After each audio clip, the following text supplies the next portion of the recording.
81 de Dauphin Street, una luz al sur de Lawrence.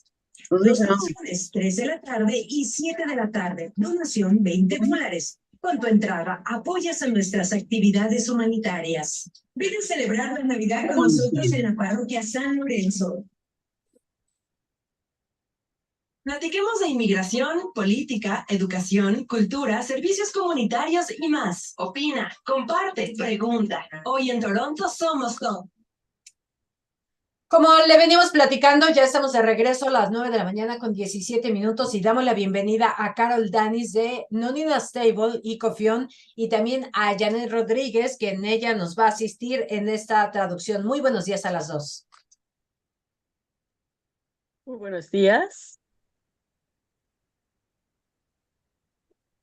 Good morning. Good morning, Carol. Tenemos la salida de Carol. Good morning. Ya, aquí Carol, ya retomamos la I'm going to be comunicación. interpreting for you today. Ya tenemos aquí a Carol. Janet nos va a estar asistiendo en la traducción para toda nuestra comunidad que ya nos está escuchando a través de la radio y Carol estará respondiéndonos estas dudas. Nosotros le platicábamos sobre este tema. Cuando nosotros estamos viviendo algún trauma después de vivir una situación de violencia, ¿cómo empezamos a tomar antidepresivos o calmantes? ¿En qué momento podemos identificar cuando ya se está convirtiendo en una adicción? Esta sería nuestra primera pregunta, Janet, para Carol Danis. Carol, so when someone, we're diving right into the conversation. So when someone is experiencing trauma after having a situation of domestic violence and has been under treatment, taking antidepressive medications, etc., at what point is this we can start noticing any red flags to tell the person that this may be turning into an addiction or something not healthy? So if you know the person, say she's a client of yours, is that the kind of scenario you're asking me? There's been a client. Okay, so I'm just going to quickly just sort of cover a gambit of things. Mm-hmm. The reason women start using, really, there's a lot of factors, but a huge factor, by no question, is mental health, depression, violence, sexual violence, early trauma from childhood, being a victim of sexual abuse as a child, or in a family where you're witnessing it, or just in abuse in general. So women are more predisposed to perhaps enter a relationship like that based on the relationships they see in their childhood or their environment, right? They're raised in a culture of violence or danger or domestic assault. They're more likely and more prone to become a victim of that environment. Also combined with having a genetic predisposition to a genetic history of drug use in the family or alcoholism or any form of addiction, whether it be drugs or alcohol, that's going to also make the woman more susceptible to using drugs and being in situations where her mental health is compromised as well, right? Not to mention mental health factors that many women have. They've got issues of depression, loneliness, post-traumatic stress. I mean, it goes on and on and on, sadness, loneliness. So many women will turn to drugs to stop the mental pain or the physical pain from using drugs before, or just to get rid of those awful feelings that they've had from being assaulted or being born in a bad environment, an environment that's not supportive and loving, where they never really learned skills and how to take care of themselves. And they never really had a real chance from the start, right? So a lot of it has to do with your upbringing and the environment that you're currently living in. And if you're in an unsafe place, or if you're homeless, or you don't have a roof over your head, it can be very, very troublesome. So to be specific about your question, yeah, I'm just trying to answer your question. Sure. Let me just bring us back to this point, because you have said a lot of very interesting things. So when I'm going to assume that this could be in a situation when someone is treating a client, but in general, let me talk about in general, that when people have been through the trauma of violence, it could be child abuse, it could be abuse in a spousal situation. Oh, Yes. I'm interpreting from English to English. Perdón. I understand. My mind is wired differently. La respuesta hasta el momento es de que las personas que han sufrido violencia o el trauma debido a la violencia puede ser porque han vivido esto como un trauma de la niñez o han tenido un trauma en una situación familiar. Puede ser de que ellos hayan sido las víctimas del abuso o hayan sido testigos del abuso. Pero en este caso, si viven en un entorno que está rodeado de este tipo de violencia, además del uso de alcohol o drogas, esto puede influenciar no solo el ver este comportamiento en la familia, pero también tener una predisposición genética.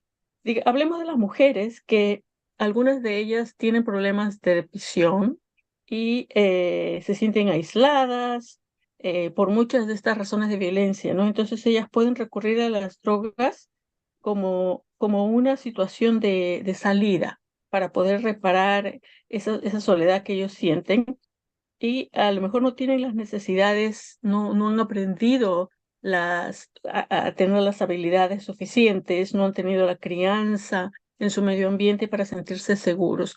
Tal vez algunos de ellos pueden inclusive estar sin hogar en estos momentos, lo que le llamamos en inglés homeless. That's where that's where we live. Do you want to continue with your answer? I'll continue a bit more. So for women that started using early, I encounter as a social worker women that are now coming to me with a whole host of problems after years and years of hard drug use or years and years of drinking alcohol. It can slowly creep out. It creeps up on them. So they might have started using and everything was great in their 20s or 30s. And then the problems start really surfacing a bit later on in life. And by that time, sometimes they feel like, how could they ever quit, right? Or where can they get help, right? They've been using or drinking for years and years and years, which, the body is used to, right? After years and years of especially hard drugs. And the drugs now that are on the street are particularly addictive. And they also say that as soon as a woman who has maybe experienced a real trauma, she might turn to a drug like cocaine or crystal meth, and instantly they're addicted. I mean, literally, because it's so good. The high is very good. So people do go back to drugs because drugs relieve instantly, get rid of the trauma and the nasty feelings that are inside their head. Also the pain of maybe being abused or hurt, or so, pills, I'm not saying they are the greatest solution, but they do an immediate effect on the brain where the chemistry, you feel so much better. So it's a relief, right? To get rid of all the stress, all the sadness, and literally by doing a hit of crystal meth, right? So you can see why women would repeatedly go back to that. Also combined with being homeless or living in a shelter or having to go back to their the partner's house that's constantly abusing them and constantly walking on eggshells. And really, there's little place for women to go now. There's not a lot of housing. There's not a lot of safe refuges for women. There's not a lot of shelters, lack of shelter space, lack of housing for women with children. So there's just a whole host of a whole gambit of factors that really just keep the cycle going. Yeah. Okay. Entonces, para continuar con lo que es la respuesta que te estaba dando, es de que muchas mujeres aprenden a utilizar drogas o usar sustancias, beber inclusive, como asistente social. Yo veo que muchas mujeres que han estado usando sustancias por años, empiezan cuando tienen 30 años más o menos, pero luego de 10, 20 años, ya es mucho más difícil salir de esta situación. Ya el cuerpo está acostumbrado. Y la verdad es la siguiente, de que las drogas que se encuentran en la calle son mucho más duras, más peligrosas inclusive. Las la gente que usa estas drogas lo hace porque realmente son efectivas en el momento. Te dan ese alivio, envían inmediatamente una respuesta al cerebro y te da un alivio al dolor, a la pena, a la vergüenza, todos los sentimientos que uno tiene, te hace huir de la realidad. A lo mejor ellos están aún viviendo con una pareja que es violento, o a lo mejor han perdido su hogar. La realidad es de que en esta ciudad no hay refugios, no hay lugares en los refugios. Vemos que la gente va a los shelters y no tienen espacio, y tampoco hay viviendas para las mujeres con hijos. ¿Quieres hacerle otra pregunta? We cannot hear you. ¿To me? Perdona, tenemos una pausa de 2 minutos y regresamos con ustedes. We're going to have a small pause for 2 minutes and we'll be right back. Okay. Thank you.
Estamos ya de regreso a través de nuestro canal de YouTube. Estamos conectados con Carol Danis y Janet Rodríguez para platicar. Le hemos estado platicando a usted sobre cómo identificar estas alertas si usted está viviendo o alguien cercano a usted sobre violencia familiar, y le hemos estado detallando en nuestras sesiones anteriores cómo identificar cada uno de estos, cómo seguir un proceso para salir de esta situación.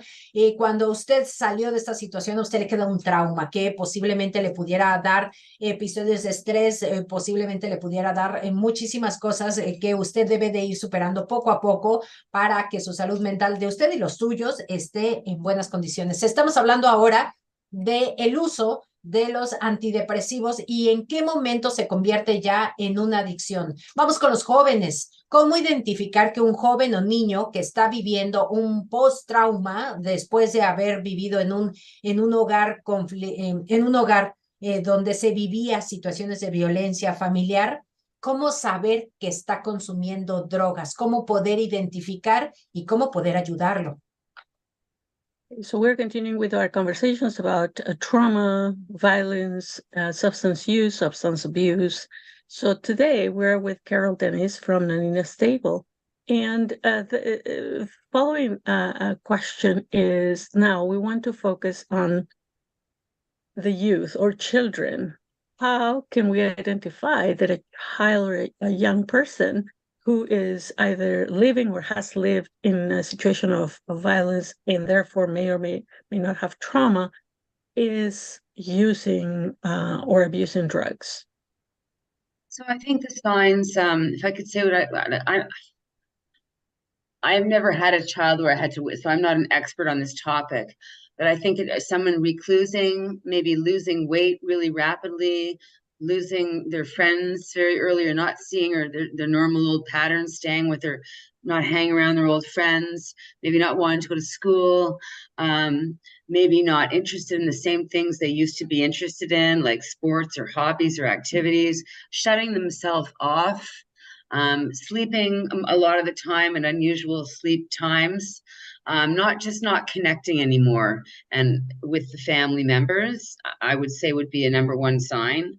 Also, just feeling that this person has a sense of low self-esteem and has maybe some new friends, and there are noticeable signs, right? For women, I think with women, it's just women harder because the stigma and shame is double dose for when women use drugs. So sometimes people are afraid to come forward and say they're using drugs, or fear of shocking their family, right? Feeling of scared of going to the parents and saying, yes, I'm using crystal meth, if you want the truth, right?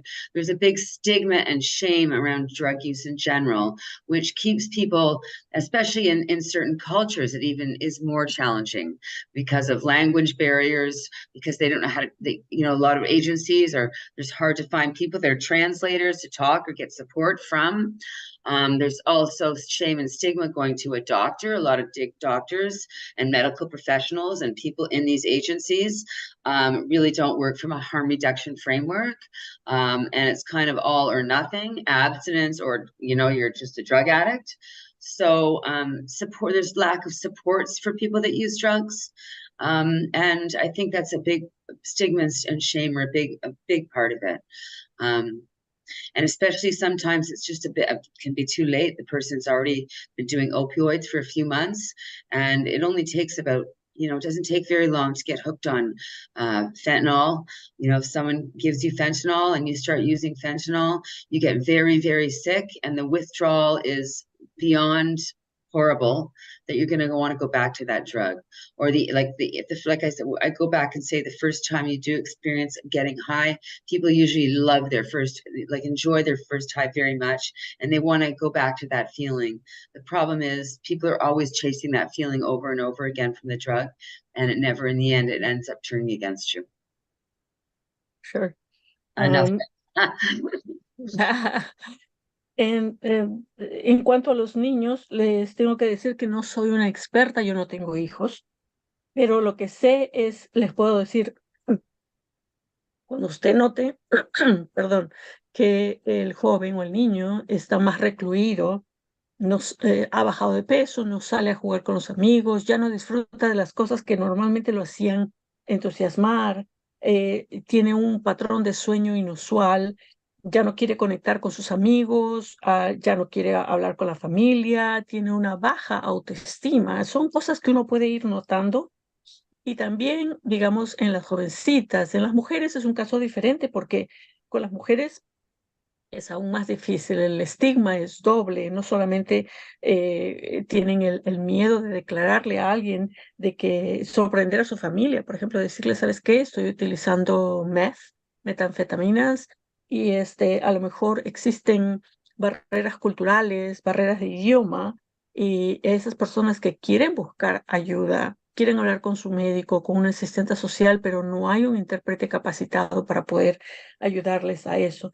Entonces, es posible que algunas personas, por ejemplo, ya estén demasiado tarde. Si están utilizando opioides por más de 2 meses, de ahí para caer a la adicción es un paso muy rápido. Y todo inicia porque esa primera toma de drogas se siente muy bien, la persona inmediatamente cambia y se siente muy bien, pero a medida que va usando más también se reduce ese efecto y comienza la persona a sentirse realmente terrible, ¿no? Entonces las drogas se revierten y comienzan a atacar a la persona. ¿Cuál sería la alternativa para dejar de consumir estos depresivos o drogas para las mujeres que están viviendo en una situación de trauma después de cualquier episodio de violencia? Y lo vamos a generalizar, mujeres, hombres, niños, jóvenes. Si yo estuve en un ambiente de violencia familiar y actualmente para eliminar este consumo de drogas o antidepresivos, ¿cuál sería la alternativa? What would you say is an alternative for those who want to stop using drugs? It can be women, but we want to present it in the general spectrum. Anyone who's been, for whatever reason, in a situation of trauma or violence, and they realize that they are in a bad place with their use of drugs. What is the alternative? So I think the number one thing is seeking someone that's going to support you through this, that someone's not going to judge you right when you go and talk to them. They're going to be supportive in no matter and respect your decisions. But also, go find somewhere that can help you be able to talk to somebody and truthfully unload what you're going through, and have that person be, a different, like a party that's not personally connected to you. So, go talk to a professional. You'll find in a lot of harm reduction agencies in Toronto, or just any kind of social service agency that deals with trauma and drug use, maybe at CAMH or wherever you choose, is to join a support group and get support around that, or talk to somebody in counseling sessions, put themselves on the list to get into some of these places that are actually really effective and really helpful, right? I know I work at Sistering, and we always have people that are there to talk to you, caseworkers, support workers on site. In any agency like that, or any community health center, they're going to have mental health workers that you can speak to. Dialing local 211 and looking for all those places that you feel maybe you've heard of that feel you can help you. Ask around for more resources. There's lots of resources out there. And if you really want help, there are people that will support you, and you will get help. It just with a little patience and a bit of trust. Bueno, en este caso es importante. Número uno es buscar un buen grupo de apoyo. Buscar a alguien que no te va a juzgar, alguien que va a respetar tus decisiones de cómo quieres llevar el proceso. Habla con alguien, tienes que descargar todas tus ansiedades, tienes que hablar honestamente. Busca una persona que no esté conectada contigo, con tu familia, con el trabajo, sino alguien que sea un profesional, que conozca acerca de traumas o cómo manejar el uso de drogas. Uno puede ir por ejemplo, a CAMH, es el Centro de Adicción y Salud Mental, en inglés es CAMH, y ellos brindan sesiones de asesoramiento para personas que quieren dejar de usar drogas. Ellos tienen este tipo de grupos. De cuando en cuando uno puede poner el nombre en la lista y ellos te llaman. Yo, por ejemplo, trabajo en una organización que se llama Sistering. Así como hay hermandad, esta es hermandad de mujeres, ¿no? Y ahí hay, por ejemplo, trabajadores locales que están en el propio lugar, y ellos te pueden ayudar. Pero si no, busque un centro de salud en su comunidad. Llame al 211, que es un teléfono donde le pueden dar referencias acerca de dónde usted puede ir y ayudar. Hay muchos recursos en la comunidad. Usted tiene que no hacer esta transición solo. Busque o sola, busque el apoyo de personas consigo. Antes de despedirnos, sí nos quisiera platicar cuáles son los servicios de esta organización donde ella está, y que nos regalara los números para que la gente la pueda contactar. So before we go, if it's okay with you, we would like to share with our audience any contact numbers or address or any way to contact the organization where you work.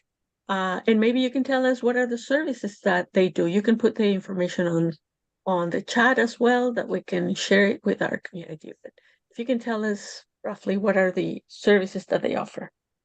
At Sistering? At Sistering? In Sistering, yes. Sistering services. Okay, so we are a 24-hour drop-in. So women can come in. The only problem is there is a cap now with the number of women we can take in, like a lot of other shelters or respite centers. We have meals, hot meals, support workers, laundry, showers, caseworkers to help people look for housing, doctors, we've got psychiatrists, we've got that there as well.